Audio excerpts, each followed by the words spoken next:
What's up guys? Welcome to AnimeKouhai. If you'd like to help me out, please hit the like button and subscribe to my channel.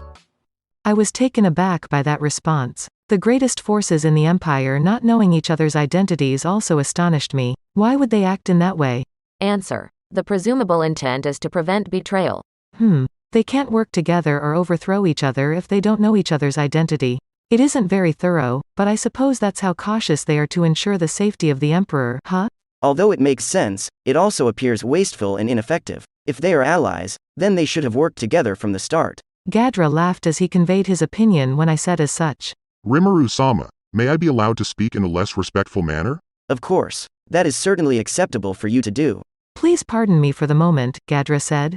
Rimuru-sama's suggestion is great, but not very wise. Damrata is a wily man, as far as I'm aware. He is exceedingly wary and does not trust his own people. It appears that Wisdom King Raphael-san's interpretation that this was done to avoid disloyalty was accurate. I recalled that he was one of the leaders of the elite Cerberus society and that he solely had faith in gold. He was also a key figure in the single digits. He appears like a dangerous man, despite the fact that I have never met him. From the way he attempted to kill Gadra, I was certain he was single digit. In addition, is Damrata the group's leader if he can issue instructions to Bernie and Jiwoo?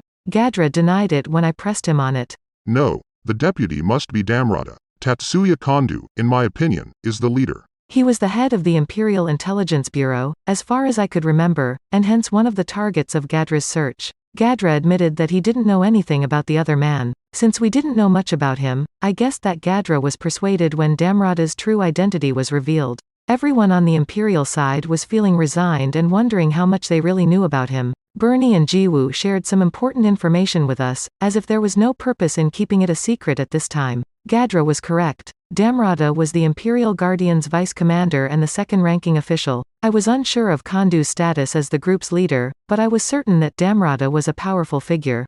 Gadra, you did a great job, I thought as I paid attention to what he was saying. Actually, the attack on His Majesty Rimuru was ordered by the commander rather than Damrata-sama. Similar for me. The fact that the order to escort Masayuki was ignored gave me the impression that something was strange.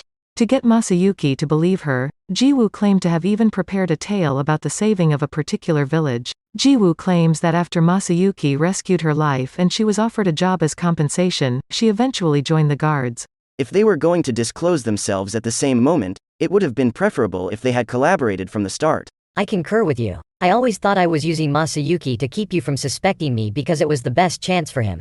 In retrospect, there are some lingering questions, as Bernie put them. It's plausible that Damrata and the group's leader had distinct goals, assuming that their accounts were accurate. Damrata had put up the entire plan, thus it was difficult to believe that he would order its complete cancellation. No, it might be a sacrifice to raise the success rate, but I also believed there might have been another approach. Bernie and his co-workers' skepticism was understandable, and it was understandable to assume that there was an underlying cause. By the way, has anyone in the Empire ever had a face-to-face meeting with Emperor Rudra?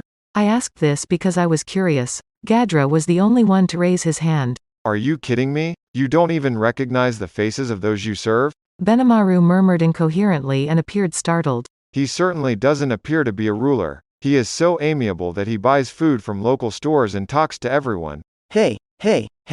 There is no ill will. Although he is stricter than your side, King Gazel has his own side as well. But princes and other members of the aristocracy tend to be a little more formal. There are perhaps some people who won't interact with the lower ranks. Well, I suppose. I concur with Kaijin Dono's viewpoint, yet there are a few things I don't get. Isn't it a little excessive to hide your face from those who are meant to be guarding you?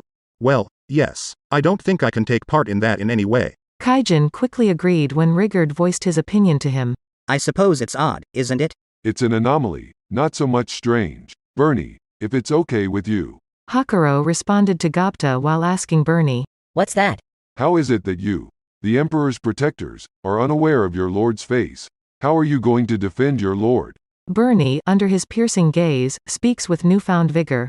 It's extremely easy. His Majesty's face can only be seen by individuals in the top 6 ranks. The commander and vice commander are frequently away, but the other 4 are always with His Majesty. According to Bernie and Jiwoo, they were known as the 4 Knights, and they were so fearsome that they hadn't been replaced in years. To put it another way, you are not completely trusted. Are you not as good as these 4 knights? Hakuro posed the challenging queries. Bernie responded with some regret. You could interpret it that way. It's true that I have a hard time winning against those four. Additionally, His Majesty is accompanied by that person. The Dread Lord Marshal, who I will never be able to vanquish. Even if all of the single digits assault at once, I don't think we can win. Another powerful individual appears once more. Kandu, Damrata, the four knights, and the Marshal are all present at the moment. There are only 7 left if there are 9 single digits, excluding Bernie and Jiwoo. Perfect matching numbers are not. It was only appropriate to treat the Marshal as a separate entry if we divided them based on their 6th rank. In that instance, we should assume that another single digit is operating independently. These 8 people are the ones we should be on the lookout for. To put it another way, we would have one more person to be on the lookout for if Kandu were a different person from the leader. This story was quite problematic. Although knowing about it was helpful, I now wanted to confirm something else. In fact, Gadra told me that Masayuki and Emperor Rudra share the same face. At my words, Gadra nodded. Everyone stayed silent in thought as they saw this. I believe Damrata's directive was to safeguard Masayuki. To ensure that no one would suspect him of anything, he kept everyone in the dark. Then, with little concern for the arrangement, the order was given. Damrata and the leader, I assume, had different objectives. I thought I knew by now, so I told them about my idea. I believe Damrata genuinely wanted to keep Masayuki safe. I'm not sure why, but I'm certain it has to do with the fact that he is an exact replica of Emperor Rudra. You mentioned using Masayuki, correct? Yes. I wasn't sure why I had to keep him safe. I complied with the commander's instructions because of this. Similar for me. Damrata-sama failed to provide any justification. He was trying to get close to me by exploiting Masayuki. I would have supported that notion if Damrata had issued orders to Bernie and his group. But the fact that the commander and others interfered made me wonder something that I needed to find out the answer to. Do you believe the group's leader is aware of Masayuki's facial features? That's a challenging question. If Kandu is the group's head, as I think he is, he must have been aware of it. We are unaware of the specifics, but we are aware of Kandu. He is an unpredictable individual, and it is said that he has access to every piece of knowledge in the Empire. Lieutenant Kandu, the director of the Intelligence Bureau, is known as the monster that eats information. He and the Intelligence Bureau and I in the military have never gotten along well. We attempted to start hostilities multiple times but failed each time. This demonstrates that he is not an idiot. Calgario was attempting to conceal his story, but Minutes didn't intend to keep it a secret. He even gave Kandu's backstory and described how dangerous he was. If Minutes, a man of such talent, was like this, Kandu must have been a very strong man. He is, at the very least, not someone I could defeat. The elderly Gadra was a guy of great strength. He was, in my opinion, at least as powerful as a saint. His magic skill level was exceptionally high despite his low magicule count. Kandu had to be a saint, because Gadra ruled that he couldn't win. He was just as powerful as King Gazel and Hinata, in other words. By the way, Calgario was also awakened, and Bernie and Jiwoo were also saints. Gadra, who was unable to employ ultimate skill, couldn't have defeated them, in my opinion. In any case, we are aware of Kandu's power. We should presume that he knew about Masayuki as well if he was so well informed that he earned the nickname, the monster that eats information.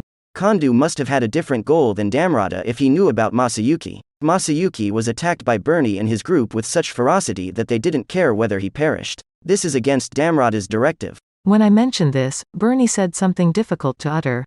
In fact, the commander told us to get rid of Masayuki because we didn't need him anymore. While traveling with Masayuki, Bernie and Jiwoo appeared to have developed feelings for him and were hesitant to murder him. So after killing me, they were going to think about how to get rid of Masayuki. If they could find a place to hide him, it would be okay. If not, they planned to remove his memories using magic. Whatever the case, this supported it. That implies that there is something in Masayuki. I feel bad for him, but for now we'll have to escort him. Can I rely on you, Zoe? Yes, of course. Yeah, as dependable as ever as Zoe. The leader and Damrata have distinct objectives. One desires to keep Masayuki safe, while the other desires to have him taken out. Although the causes are unclear, it appears that they are at odds. Yes, if there was a chance to benefit from it, it would be a wonderful thing.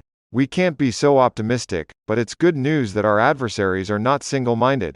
Is that good news? We had no choice but to view both as foes if it was impossible to tell who was a friend and who was an enemy. To find out, I'd just need to hear more. I was interested in learning more about the divisions inside the Empire now that we know more about Bernie's group. Having said that, I still wanted to be aware of the movements of individuals in the upper levels who weren't in the military but could use ultimate skills. Then, explain to me about the single digits. Bernie nodded when I asked. Yes. At any given time, there are only 9 of us single digits. It's possible that a familiar face is being eliminated from the contest so that someone stronger can step in. To rephrase, the relative strengths are rather close. Then it shouldn't come as a shock if positions 9 and 10 were switched, right? In disbelief, Bernie shook his head. Single digits helper is number 11 in the pecking order. The 10th rank is designated as spare personnel. However, this is simply a temporary situation. In the event that a member of the single digits leaves, they are in charge of filling their spot. There is allegedly a significant gap that cannot be bridged between 9th and 10th positions. It appears that the existence of ultimate skill is the likely cause. In other words, a person wasn't considered a single digit until after awakening and acquiring an ultimate skill. Jiwoo was ranked 9th, and Bernie was ranked 7th. At least 8 ranks, the 1st through 6th ranks, the 8th rank, and Marshall, are the correct number to be on the lookout for. Bernie and his colleagues appeared to be unaware of the Damrata faction. It appeared that they were telling the truth when they said that they had no idea who the single digit next to them was. My goal was to learn as much as possible about the other people in the group, so I hoped that we could talk about something useful. In the home country, the spare, the 10th rank, is always available. He is prepared to act if something happens. Additionally, Imperial Knights below the level of 11 always work in pairs and are involved in solving complicated cases. Bernie's description indicated that the 10th rank appeared to be excellent as well. They might possibly be as powerful as an awakened demon lord. They lacked an ultimate skill, though. Even the remaining 90 Imperial Knights, up to and including the 20th rank but below the 30th rank, appeared to have a greater strength gap. The Imperial Guardians, even at their lowest levels, belonged to the Sage class. It was even claimed that some of the top rankers were on par with the Saint class. That's it for this video, guys. Thank you for always watching my videos and supporting my channel. Shout out to the new members of AnimeKouhai supporters: Martin Ramos, Marl Barsha, Aditya Vyas, Andrew Liu, Ralph Ignacio, Fawaz Sala, Chris Nelson, Karen, Mark Charlie Els, Hansel Ortega. Thank you so much for helping out. I'll see you guys in the next video.